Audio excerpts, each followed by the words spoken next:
All right, number 6, we want to factor this completely.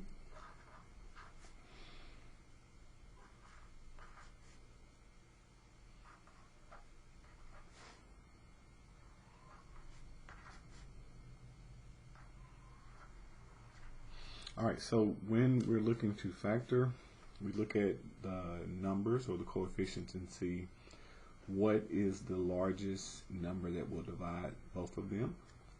In this case, it would be a 4. So then we look at the variables, and we're going to look at the smallest power that we can take from both of them. So I can't take a 3. Well, I say the largest, not the smallest. Largest power we can take from both. So I can take a 3 from this one, but I can only take 2.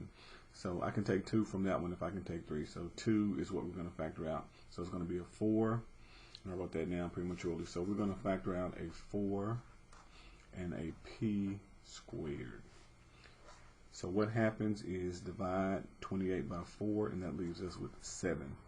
When you're dividing exponents, you're really subtracting that power. So if you had 3, you take away 2. That leaves you with 1 p left. With the 8, divide by 4 leaves us with 2. And then we had 2 and we took 2 out, or factored out 2, so that leaves us with none. So this would be our completely factored form.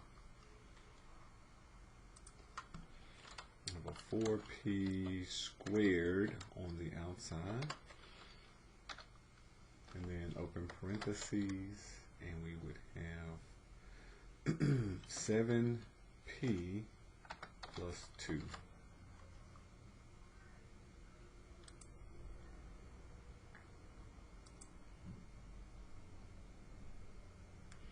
All right, 7 we want to factor completely, or say if this is prime.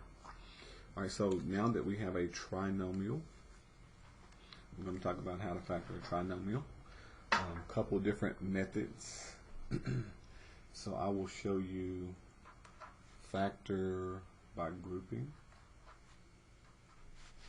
Factor by grouping works when you have 3 or 4 terms. One thing you do need to make note of is that when you're factoring, your leading term needs to be positive. If it is not, you need to multiply everything through by negative. So in this case, everything is positive. We're going to multiply the 5 times the 2, and that gives us 10. And we're going to look for the factors of 10, and we're going to try to make it equal to 3. So what multiplies to give you 10? 1 and 10. We can also do 2 and 5. Now, this sign will let you know whether you need to add or subtract. We need to subtract, we need to get a 3. So between 2 and 5, we can make it 3. If we have 5 negative and the 2 positive. So we're going to write this in terms of p. Okay, so we're going to have 5p squared, and then we're going to say minus 5p, and then plus 2p, and then minus 2. So all we're doing when we do this, we first and last term, we find the factors, and then we're going to use those factors to help us rewrite this middle term. Once you get that, we're going to group the first 2 and the second 2 terms together. And there's a special thing we're looking for. We're going to factor out the largest common factor.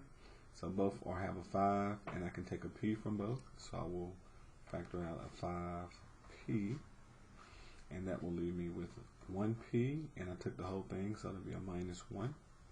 So whatever I have left on the inside, whenever I factor this, I want it to be the same result left inside. So I can see that if I factor out a 2, I will have the same thing left. Factor out a 2, that leaves me with a p. 2 divided by 2 is 1. Alright, so once you have the same, that lets you know that this works. This 2 times p minus 1 and this 5p times p minus 1 are 2 separate terms.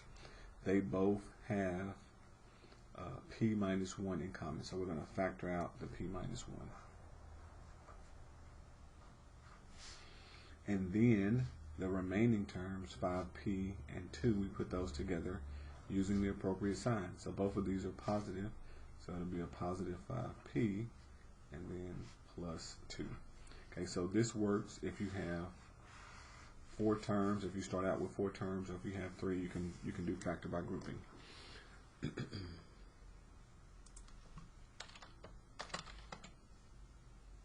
P minus 1 and then 5p plus 2.